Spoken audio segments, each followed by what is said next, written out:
God bless America. Hello, everybody. I am the Talk Radio Protege. This is the Protege program. I have a question for you, not related to politics, as we open this show.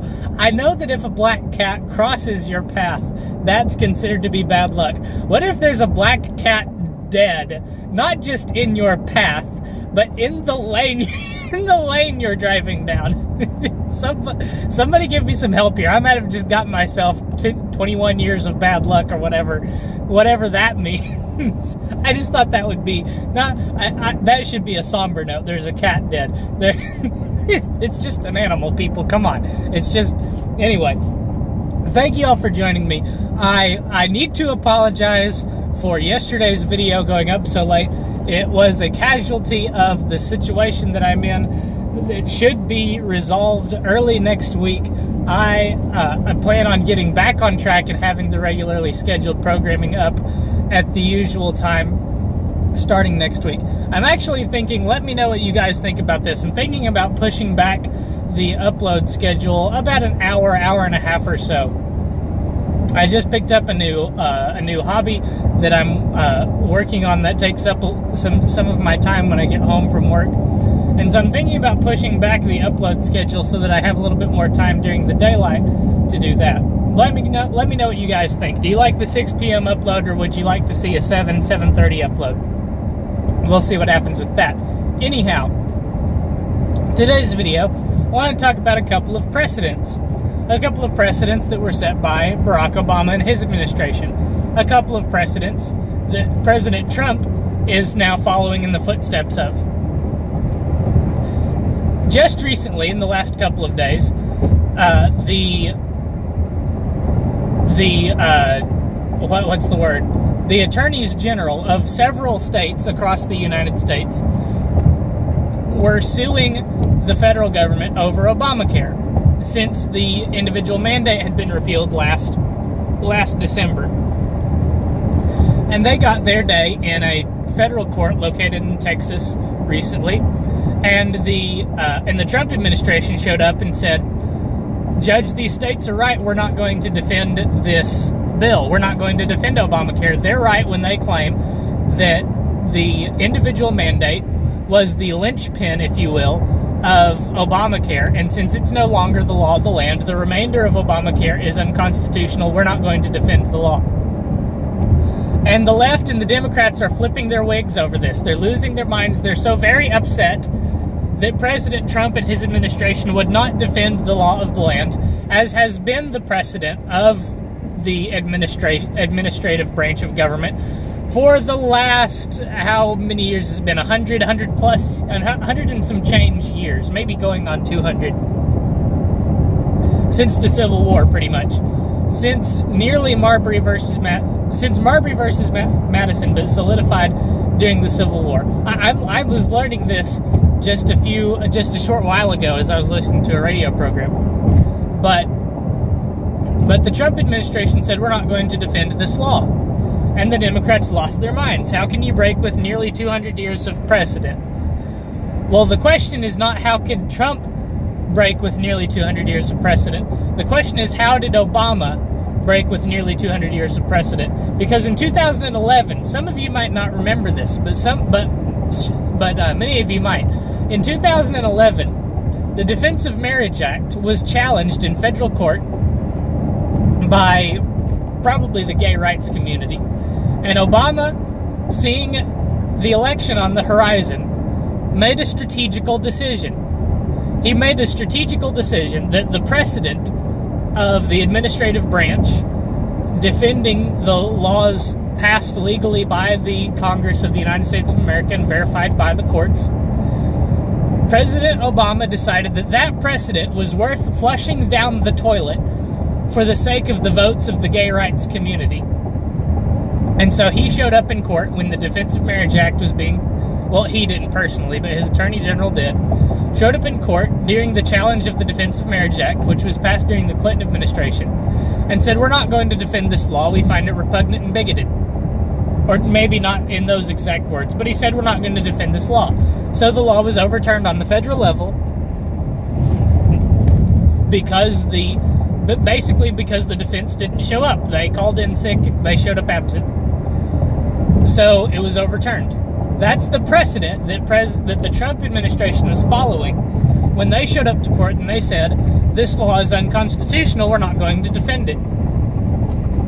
Or rather, the linchpin of this unconstitutional law that made the rest of the law constitutional is no longer the law of the land, so we're not going to defend the unconstitutional without the linchpin part of the law. And the left is flipping their lids. They're losing their minds. They can't understand how the President of the United States of America would not defend the law that's been passed by the Congress. And the truth of the matter is, that's how it was written into the Constitution.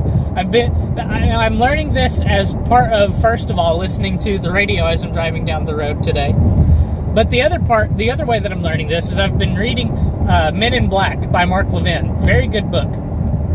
And judicial review was not part of the Constitution. It was established in Marbury versus Madison.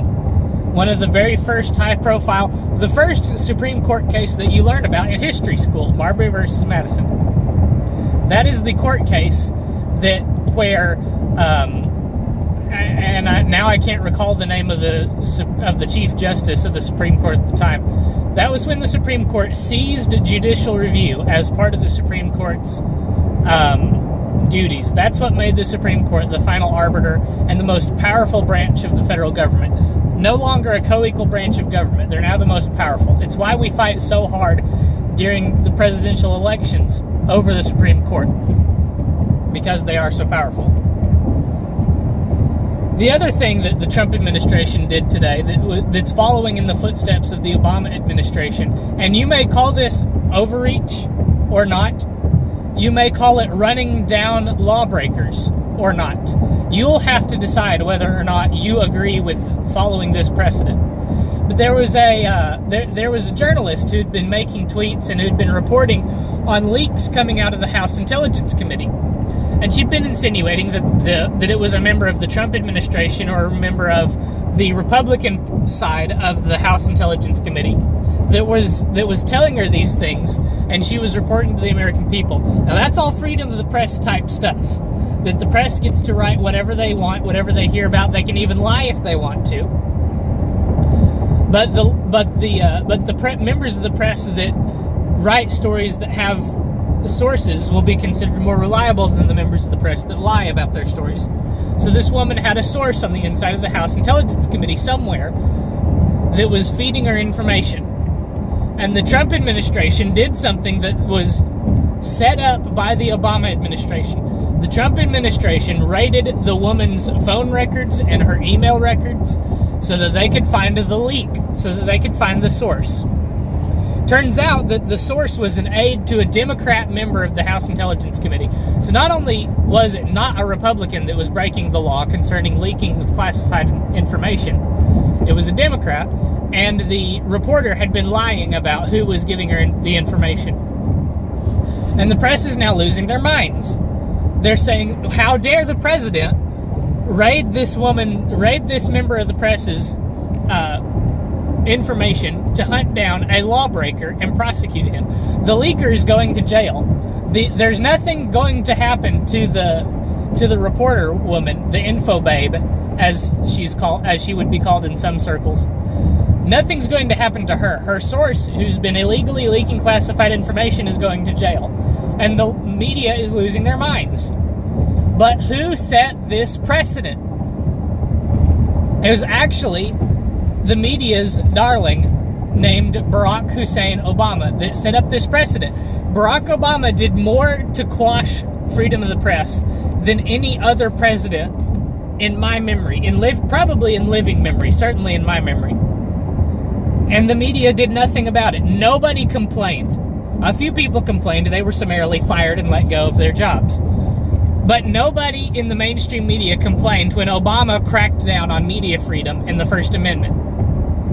But now that Trump is not just not cracking down on the First Amendment, but cracking down on a lawbreaker that the media liked, now all of a sudden the media cares about the First Amendment and the freedom of the press, when they did not care as much when Obama was president and doing these same things.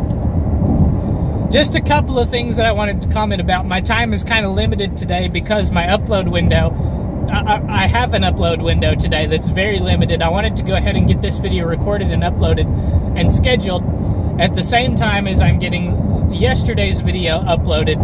And again, I apologize for that little hiccup in yesterday's video. If you'd like to know, the scenario is as follows.